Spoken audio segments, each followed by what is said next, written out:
Good morning. Here is your global news report for April 11, 2026.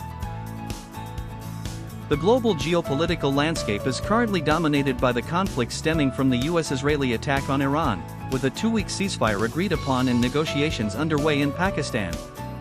This conflict continues to exert significant pressure on crude oil prices and the global economy. Concurrently, artificial intelligence technology is advancing with the emergence of new models like Claude Mythos, while concerns regarding cybersecurity risks and societal impacts are escalating. In the Asia-Pacific region, high-level dialogue has resumed between China and Taiwan, fostering hopes for eased geopolitical tensions. Furthermore, NASA's Artemis II lunar mission is nearing its successful return to Earth, marking a new milestone in space exploration. The Russia-Ukraine conflict saw a temporary ceasefire and prisoner exchange coinciding with the Orthodox Easter, and within the United States, political developments and social issues during the Trump administration are drawing attention. Next, here are the key stories from the U.S. In the U.S., ceasefire negotiations with Iran are intensifying, with the vice president leading peace talks, while internal military unrest and deteriorating relations with NATO are surfacing. Domestically, the increasing number of deaths in immigration detention facilities has become a serious issue, alongside a variety of other developments including the appointment of a new acting attorney general and proposals regarding the use of AI in mental health. First, President Donald Trump is rushing negotiations to end the conflict with Iran, and Vice President J.D. Vance is scheduled to visit Pakistan on Saturday to lead discussions aimed at solidifying the fragile ceasefire announced on Tuesday between the U.S. and Iran. This war with Iran has created an uneasy atmosphere within the U.S. military, with an increase in inquiries to a hotline for conscientious objector consultations.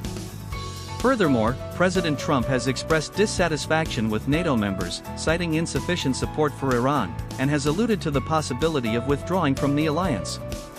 Second, at the ICE detention facility at Fort Bliss Base in El Paso, Texas, 27 deaths have been confirmed since last October, marking the fastest pace of fatalities in the past 20 years and raising humanitarian concerns. Third, Todd Blanche has been appointed as acting attorney general and announced staff directives and personnel changes. Additionally, a paper published in JAMA Psychiatry suggests that mental health professionals should ask patients if they are using AI chatbots for companionship or emotional support, indicating the societal penetration of AI technology. Next, here are the key stories from Europe. In the European region, a wide range of social and cultural developments were reported, including the recognition of a prominent British musician, recommendations for avian disease control, scandals involving public figures, advancements in the judicial system, discussions on sports events, and acts of vandalism at public facilities. First, Robert Plant of Led Zeppelin has been selected as the Record Store Legend for Record Store Day and has installed his plaque at Spillers Records in Cardiff, Wales. Second, the Royal Society for the Protection of Birds, RSPB, in the UK has announced new guidelines recommending that people refrain from feeding wild bird seeds and nuts during the summer months from May to October, and instead offer protein sources like mealworms to prevent the spread of avian diseases. Third, Lord Peter Mandelson is expected to be fined up to £300 for public urination in London last November, but Parliament has been unable to find a suitable forwarding address. Next, here are the key stories from the Middle East. Clashes between Israel and Lebanon have intensified, and while the US and Iran have initiated peace negotiations, regional tensions remain high. Israeli attacks on Gaza are also continuing, with diplomatic relations deteriorating and the stability of energy markets posing challenges. First, an Israeli military strike on government buildings in Nabatee, southern Lebanon, killed 13 Lebanese security force members. Lebanon and Israel are scheduled to begin negotiations next week to end the conflict, which has resulted in approximately 1,900 deaths in Lebanon, but Hezbollah, supported by Iran, opposes bilateral negotiations and free concessions. Second, the US and Iran have agreed to a 2-week ceasefire after 40 days of conflict and will begin direct negotiations in Islamabad, Pakistan. While uncertainty remains regarding Iran's 10-point plan as the basis for negotiations, President Trump has described it as feasible. Third, Israel has continued to bomb Gaza for 36 out of the past 40 days, killing at least 107 people, even as the US and Iran agreed to a ceasefire. Furthermore, in response to Spain's recognition of a Palestinian state, Israeli Prime Minister Netanyahu excluded Spain from a Gaza reconstruction support center, leading to the recall of ambassadors and a deterioration of diplomatic relations between the two countries. Next, here are the key stories from Russia. In Russia, an agreement was reached for an Orthodox Easter ceasefire and prisoner exchange with Ukraine.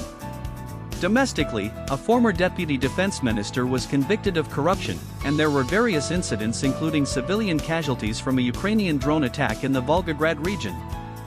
First, Russia and Ukraine have agreed to a ceasefire to coincide with the Orthodox Easter, halting combat from Saturday afternoon until the end of Sunday.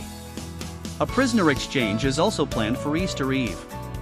Second, former Deputy Defense Minister Pavel Popov has been found guilty of corruption and sentenced to 19 years in a maximum security prison. This is reportedly part of a military purge. Third, a Ukrainian drone attack in the Volgograd region resulted in one fatality. Fuel tanks, gas pipelines, and residential buildings were damaged, and the Russian Ministry of Defense announced that 57 drones were shot down in the region. Next, here are the key stories from China. In China, the producer price index turned positive for the first time in 41 months, showing signs of economic recovery, while a meeting between Taiwan's opposition leader and President Xi Jinping sought a peaceful resolution. First, China's producer price index, PPI, rose by 0.5% year-on-year in March, marking its first positive growth in 41 months. The consumer price index, CPI, also increased by 1% in the same month, raising expectations for economic recovery.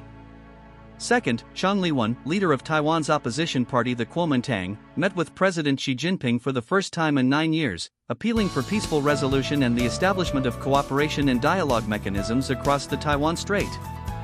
Third, China is introducing new regulations in Shenzhen's Chinext market to allow initial public offerings, IPOs, for unlisted technology companies with an estimated market value of over 3 billion yuan, approximately $439 million, aiming to foster innovation. Next, here are the key stories from Japan. Concerns over the threat posed by emerging US AI technologies are heightening vigilance within financial systems, while the Middle East situation impacts energy supply chains via the Strait of Hormuz. Domestically, a proposal has been made for discussions on nuclear deterrence as a defense strategy. First, the new AI model Claude Mythos from the emerging US company Anthropic possesses the capability to discover thousands of software vulnerabilities.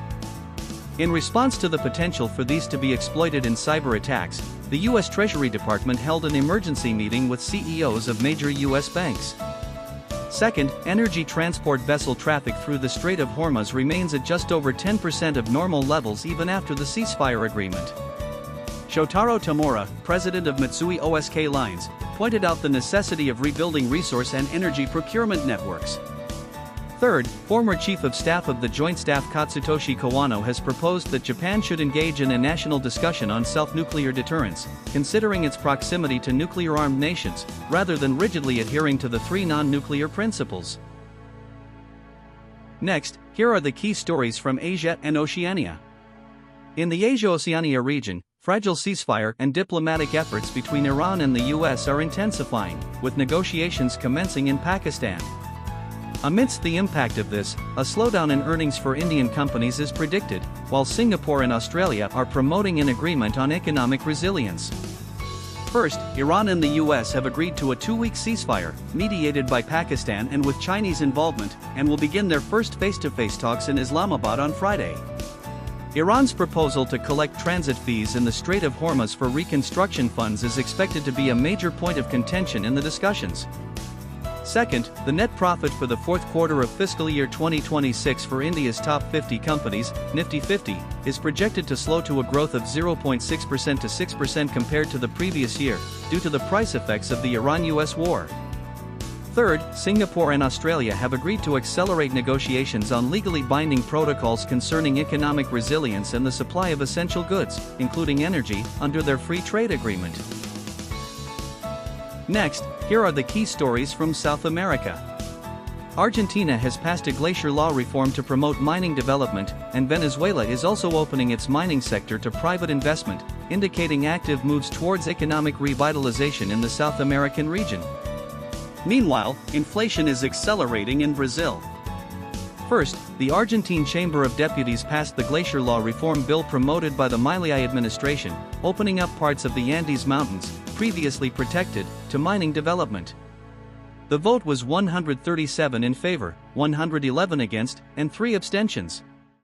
This new law amends Law 26,639, enacted in 2010.